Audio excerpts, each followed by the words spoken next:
It wasn't about recreating the making of a film that you couldn't touch that. Psycho is a masterwork.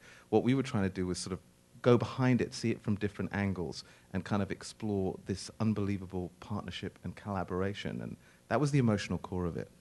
It's very rare that you're able to stand in a dressing room. I know it's a black suit. I know we remember a man, Hitchcock. We remember him when we think of his films. So already he's part of that. And then you think of him, as you said, walking into the silhouette. So in the dressing room, here he is, and as he becomes Hitchcock, you see that it's Hopkins as Hitchcock. And then he goes to the set, and he speaks as Hitchcock. He's with a cast, even someone like Scarlett Johansson, who becomes a character, and then yet another character playing that. And you would think that this is going to go further and further away, but it doesn't, because our memories we carry it with us. And so the exactitude, even though they're still very much their own people, but when you really knew what was happening was at the end of the shooting day. And that's, you had been accustomed to hearing Hitchcock, to seeing how he had become the man, even when he wasn't directing. And then, right after one says wrap, then you see this man, very well dressed, substantially smaller, walk to a beautiful car and get into it.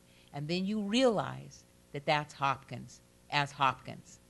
And it's why we're in the business. You know, we weren't making a Hitchcock film. We weren't remaking Psycho. It was nice to know that we not only, we couldn't design shots that were mimicking any shots from the actual film. And in a way that was very freeing, because all I had to do was cut for the story and the emotion, which is, that's how you get a good story. And, obviously there were beautiful shots that were designed that were Hitchcockian, kind of suspenseful moments where there's scares in the movie, and I loved all the darkness, but there was also a lot of humor, and and it was important for us to keep it entertaining and keep the pace moving.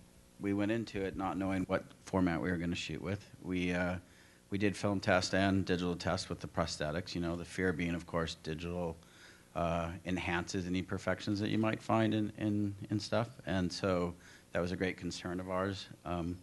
Plus the notion that it's sacrilegious to shoot a Hitchcock movie digitally. But in the end, he was one of the more progressive filmmakers we've ever had. And if that technology had appeared at his time, he probably would have been the first person to embrace it, as you see in all the experimentation that he did throughout his whole career.